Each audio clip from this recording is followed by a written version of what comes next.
2 days ago, another light was extinguished in Gaza. A voice that fought to tell the world the truth was silenced forever. For months, journalists in Gaza have paid the highest price for their courage. They have been killed at an unprecedented rate. Each death is a tragedy, a personal loss, and a professional catastrophe for the world. We have lost another witness to history. The journalist killed on September 9th was not just a statistic. He was a storyteller, a vital link between Gaza and the world. His death leaves a void that cannot be filled. Why are so many journalists being killed? The numbers are staggering. Since the conflict escalated, hundreds of media workers have lost their lives. This is not a normal cost of war. It is a systematic assault on journalism. It is an attempt to create an information blackout. When a journalist is killed, a piece of the truth dies with them. These are not just names on a list. They chose to stay and report, facing unimaginable danger. They did their jobs with a dedication that should inspire us all. They believed in the power of information, knowing the world would be blind without their work. Their sacrifice is a stark reminder of the risks in speaking truth to power. This essay is a tribute to the journalist we lost, and to all those silenced in Gaza. Their stories must be told. Their work must be remembered. We have a duty to seek justice for them. The story of Gaza's journalists is not just about war. It is about the fight for truth itself, and it is a fight that involves every single one of us. On the morning of September 9th, the journalist was working in a residential area in southern Gaza City. He was documenting the aftermath of a recent strike, gathering stories from survivors. He wore a blue flak jacket and helmet, both clearly marked press. This symbol is meant to protect media workers in conflict zones. On that day, it failed. The journalist was part of a small group operating in an open area far from military targets. Suddenly, a projectile struck directly where they stood.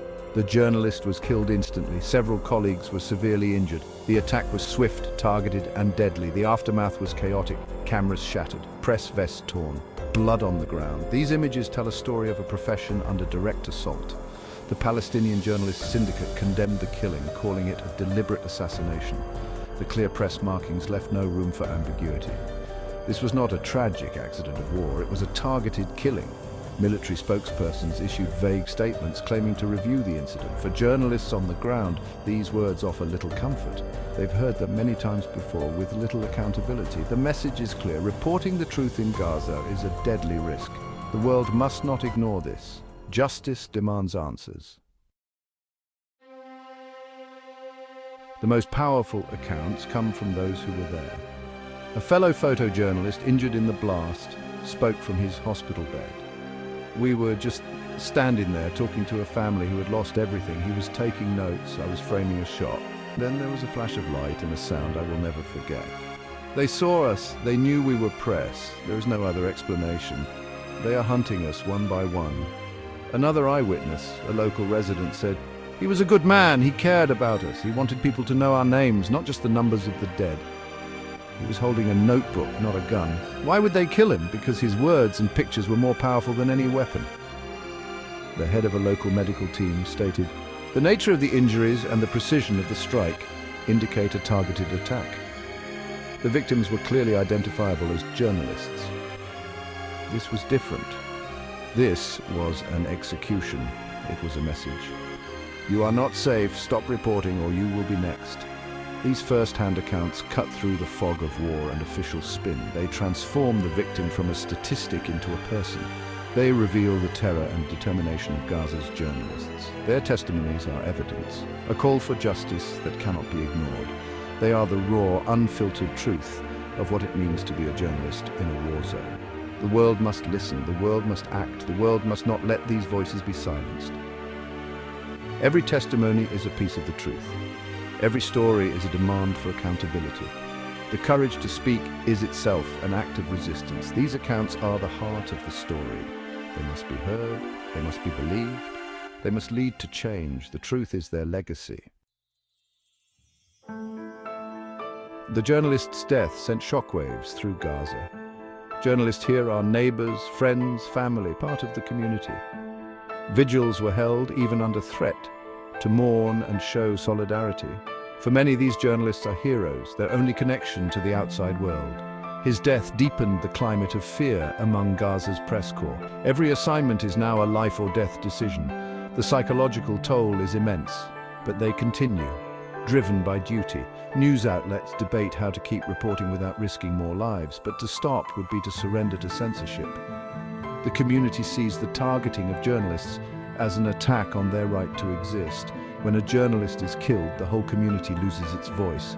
The world must listen to Gaza's journalists, the last line of defense against erasure. News of the killing spread rapidly, sparking global condemnation.